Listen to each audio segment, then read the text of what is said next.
both of our offices are designed to help facilitate the application process for students. That's why we exist, to help coordinate that process. We try to construct our websites in such a way that that information is readily available, so that you really don't even have to search around that much to find it. I think Robin, we've talked about this before. Robin's used the phrase, you don't get a second chance to make a first impression. And so when you're communicating with the faculty, you want to be prepared to talk about research and to talk about the curriculum of the program and have all of those other routine questions already taken care of. It's really important, again, because when you think in terms of the competition and the fact that these folks have really dedicated their life to this discipline, that's what they're excited about talking about.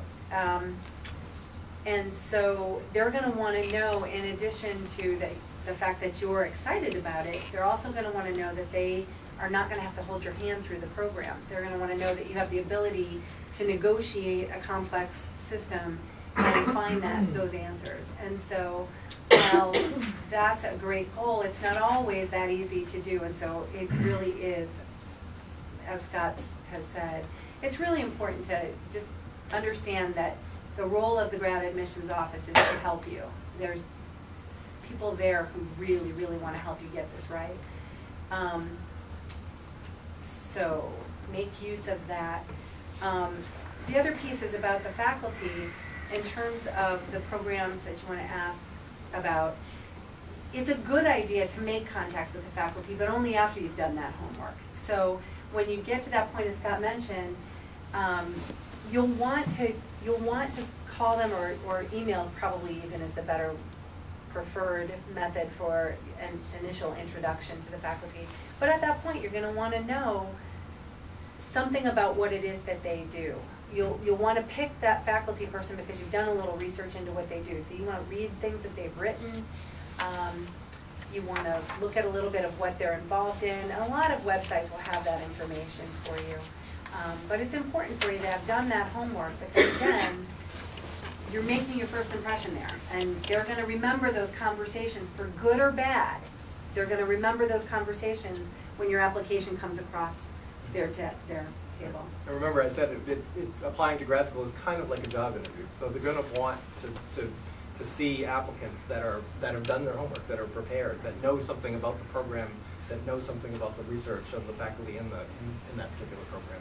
And it's incorporating that into your application that's going to make your application more competitive. Questions at this point? I feel like we're kind of, okay. All right, not so much. All right, so nuts and bolts then. So what are they looking for in your application? Again, it depends. It depends on the program. I think still most graduate programs require a test. Not all of them, but most of them are going to require a test of some sort. The most commonly used graduate standardized test is the graduate record exam. How many people in here have heard of the GRE?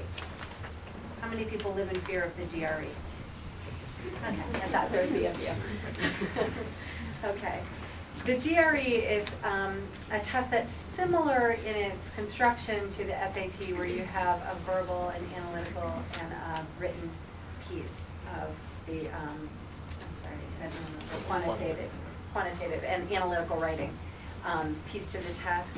And there's typically, in a lot of programs, there's a score that they're looking for.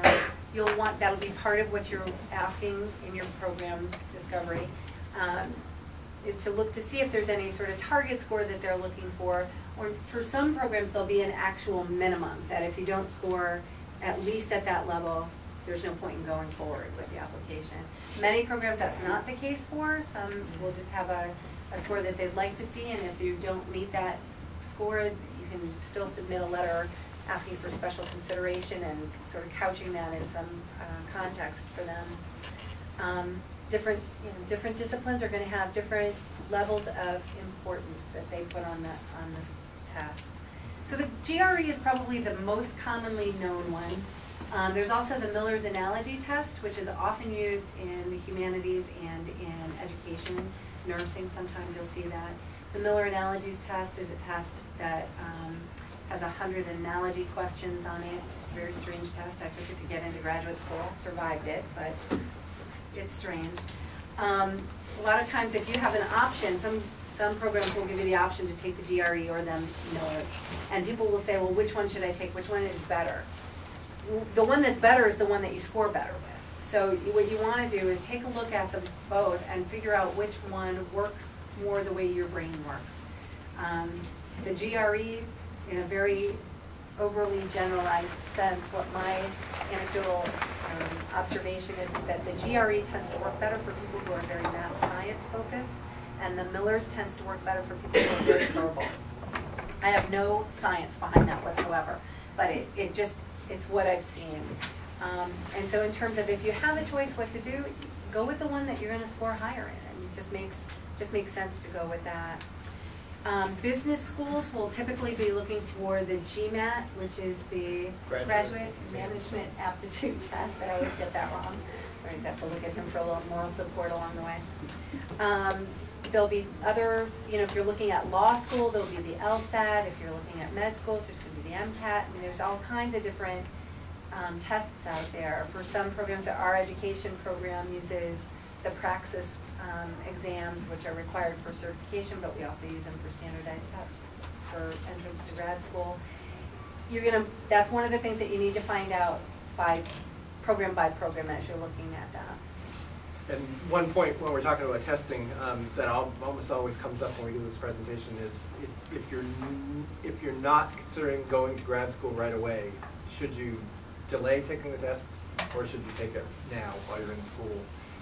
And I would say that if you think you're applying to grad school sometime within the next 5 years, take it now while you're still in test-taking mode. Again, it's probably mostly anecdotal evidence, but the students that I've talked to that have done it both ways have found that they scored better when they were still in school and still taking tests. ETS, the Educational Testing Service, which is the producer of the GRE, will report official test scores for 5 years. So you have a 5-year window after you take the test to apply to school before you have to take it again.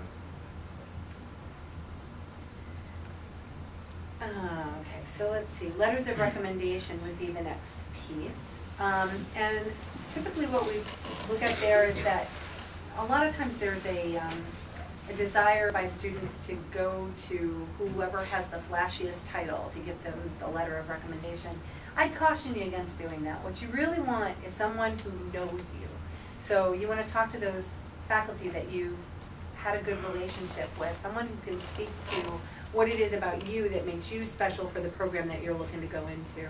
One of the things that's really helpful with that is if you actually sit down with a faculty member, ask them for 15 minutes of their time. Sit down with them, give them a resume, go over some points about what you've done, give them some reminders. They have a lot of students, not that you're not all wonderful and special in your own unique way, but it's, there's a lot of people to remember, and so you may not remember as a faculty person or a staff person even, you may not remember that thing that you really want to say about that student. So it's a benefit to the recommender as well to have that time to sit with you and talk about that a little bit.